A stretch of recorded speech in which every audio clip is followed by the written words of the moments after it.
Hello, hello. Welcome back to another episode. It has been a hot minute since there has been an episode of Chloe Made Me Study podcast. Lots of reasons for that. Some stuff going on in my personal life, but also lots going on in business. But I am back. I am really excited to record more episodes. I was thinking back to when I started the podcast, which was in 2020. I think it was June. Like, how is that almost 6 years ago? It is wild, but I am back and you can look forward to new episodes every Monday morning. So I wanted to talk today about one of the most common problems that I hear from students is finding the energy and the motivation to study in the evening after work. Now, most of the students that I work with are studying for some kind of qualification, whether that's a degree, whether that's a professional qualification, to advance their career.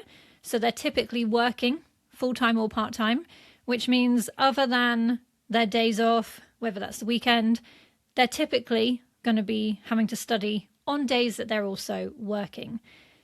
And I know from experience what this is like. You get home from work, you're tired, you've had a long day, you just want to chill out and wind down. There's not a single part of your soul that actually wants to study, but you know that you have to, right?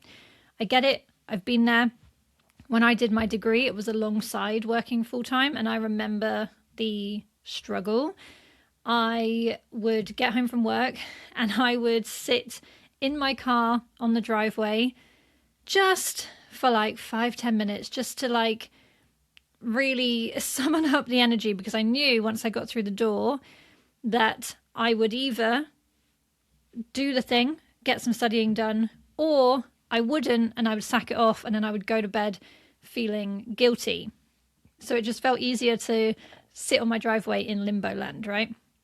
I remember I would feel so jealous when I was at work and I would hear from my colleagues that they had just binged the entire new season of a TV show, and that just wasn't possible for me because I was having to spend all or half of my evenings most of the time studying. I would resent the fact that I would have to go upstairs and study, and my partner would be downstairs and he could just chill. Like, we'd both had a long day at work, but he got to chill and I had to study. So we know then that studying after work is tricky. How on earth do we make it easier? So this episode, I'm going to share with you a big perspective shift that helped me during my degree, but also helped me during my qualification that I finished last year to become a specialist study skills tutor. And I'm also going to share some practical tips to help you make the studying in the evening actually happen, okay? So let's get into this perspective shift. So you obviously really want what's at the end of this qualification, right? You've committed to your course because you want the career change or the career progression that comes with finishing it. So I would say, it's pretty fair to say that you're committed to your education, right? But are you committed to your actual studying? Are you as committed to the actual act of studying day after day, week after week, month after month, year after long ass year? Because it's going to take hundreds or thousands of study sessions to achieve your qualification. And the time for those study sessions has to come from somewhere. Now, I know you know this, I'm not trying to be condescending and imply that you hadn't realized that you actually need to study, that you thought that you could just buy some new notebooks and highlighters and open them occasionally and it would all just happen.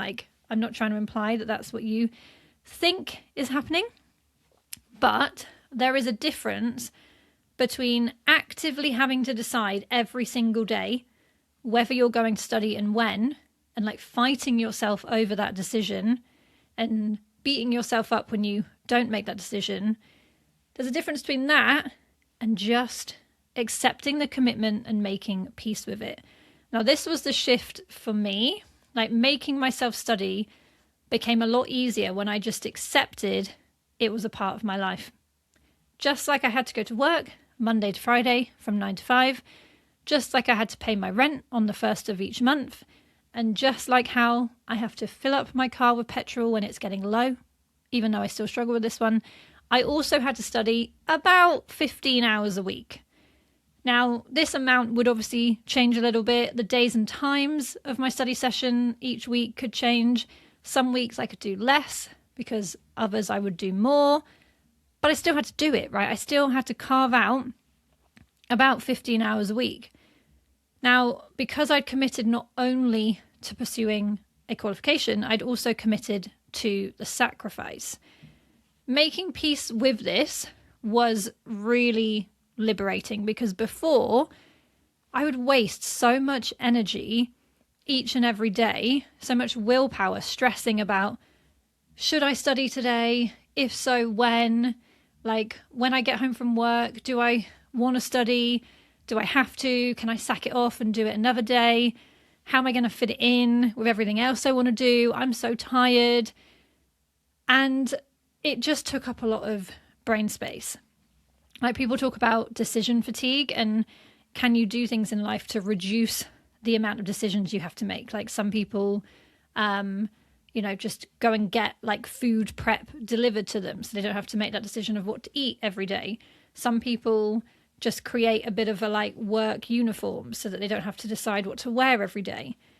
Well, I found that this big decision of should I study or not? And if not, when the hell am I going to do it? And if I am going to study, when and how am I going to make it happen? Just took up a lot of space in my brain. So after I'd accepted that studying was going to happen most days, and I knew at what points in my day, in my evening, I would study, it freed my brain from all of that fighting. And I believe that this could be a solution for you too.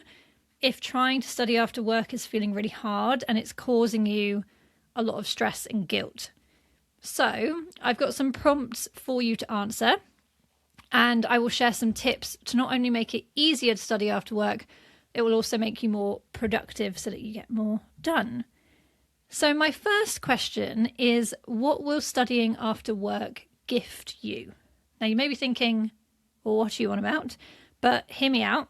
Obviously, studying after work does take away free time from your evenings, okay? Time that you might want to spend resting, doing hobbies, socializing. It obviously takes from you, but what does it give you?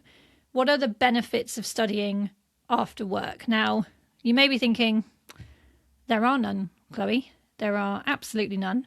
But I'm going to share a few examples and maybe some of these might resonate with you.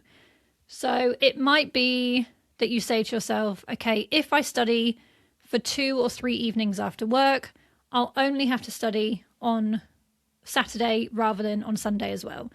Or I'll only have to study for half of Saturday or Sunday at the weekend rather than the whole of Saturday or Sunday. It might be that if I study for a few evenings after work, it's going to make me enjoy my study-free evenings a lot more and without guilt.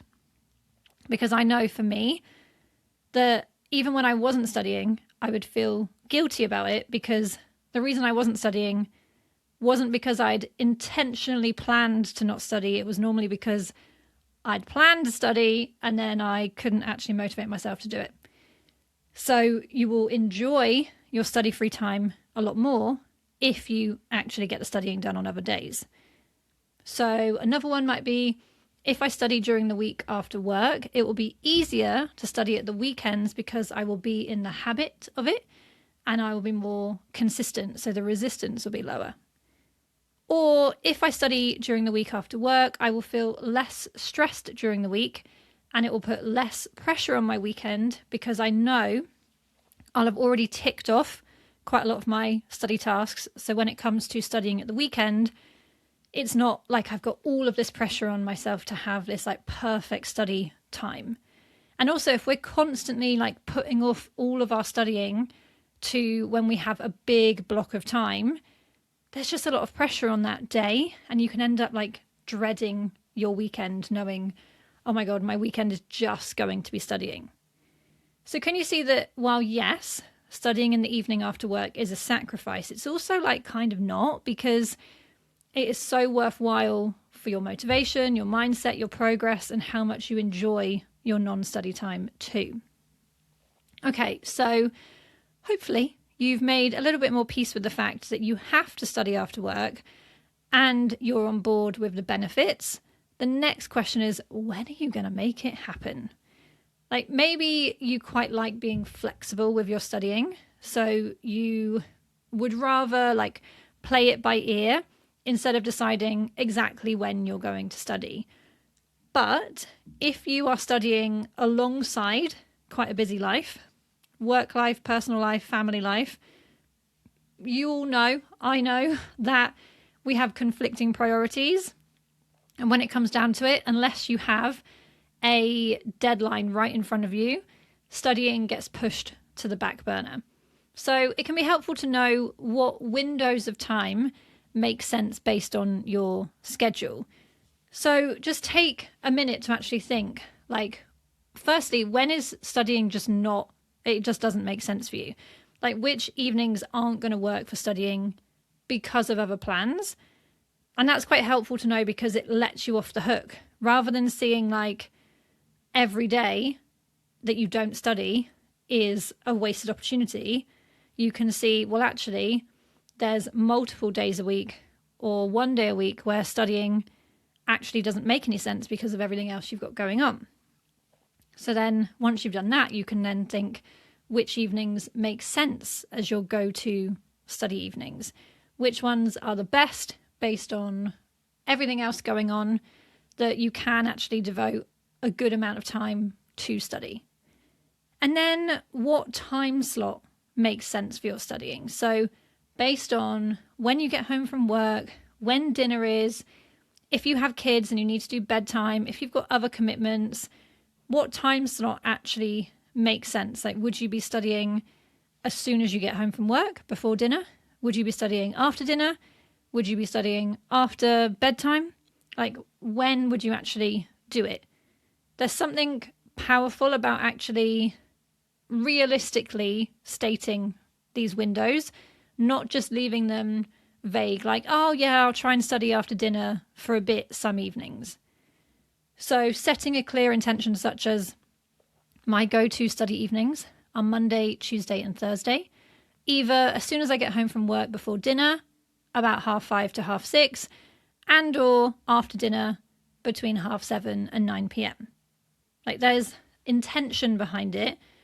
And once we have a bit of a plan, then our brains can start thinking about how we're going to go and do this. So that brings me on to the final question. How are you actually going to make it happen? So you've identified your go-to windows for studying. Now it's time to manage the transition around them. So the transition is how you go from not studying to studying. And this is important to manage because it's all well and good saying that you're going to study as soon as you get home from work. And let's say you've got 45 minutes to get some studying done. But without a clear plan, you might enter the house and get caught up in homework or caught up in a conversation with your partner or your housemate or your kids, or you'll sit down like just for 5 minutes and suddenly an hour's gone by and it's time to make dinner and all you've done is just faff about. Like, I am definitely the queen of doing that. If I have stuff to do, I can't sit down because I know that my inner slug will just take over and I will doom scroll until there is no time left. So for each of your study windows, maybe it's after work and before dinner or after dinner and before bed, I want you to think about how that transition from not studying to studying is going to happen. How can you make it easier? For example, if your study window is straight after work and before dinner, you can manage your transition in a few ways. So let's say you come in to your front door, shoes off, bag down, put some music on your phone, go and get changed into comfier clothes, grab a Diet Coke from the fridge or make a cup of tea, grab a snack and head to your desk. Open your laptop, put headphones on, set a timer for 45 minutes, put your phone on a shelf out of reach, and then get studying. Now, you might realize that you can actually improve this transition beforehand as well. So it might be that you make sure that your desk is always clear. So when you finish a study session, you clear it ready for the next one. It might be that at the end of a previous study session, you note down the next task so that your next study session is easier because you can just get started. You don't waste half of that study time thinking what to do. It might be that before you leave for work in the morning, you actually set out your comfy clothes on your bed, ready for when you come home. Like, we can't just throw an intention out into the universe that we'll try to study for a few days each week. Our actions need to actually align with this intention. So hopefully this episode has helped you realize a few things and has helped just nudge you in the direction of realizing, well, actually, accepting that studying is a sacrifice can help you make peace with it. Realizing that sacrificing some of your evenings to study has other benefits to your week. Work out when in your schedule, like realistically, you can carve out time for studying, and then take action to actually make it happen. Plan your windows, plan your transitions to make that studying happen so that those evening study sessions, they may not feel like a lot. It may be half an hour here, 45 minutes, an hour here, but over time, over a week, they do add up so that you can get to the weekend, and rather than having to spend the entire weekend studying or just falling behind or not spending as much time on your assessments, you've actually banked a lot of productive study time already, which just makes everything easier, right? If you've enjoyed this episode, I would love for you to send me a little DM on Instagram and let me know, because it's been a long old time since I've done this and I would really appreciate the feedback. I'm excited to be back, so I will see you at the same time next week. I'll see you in the next episode.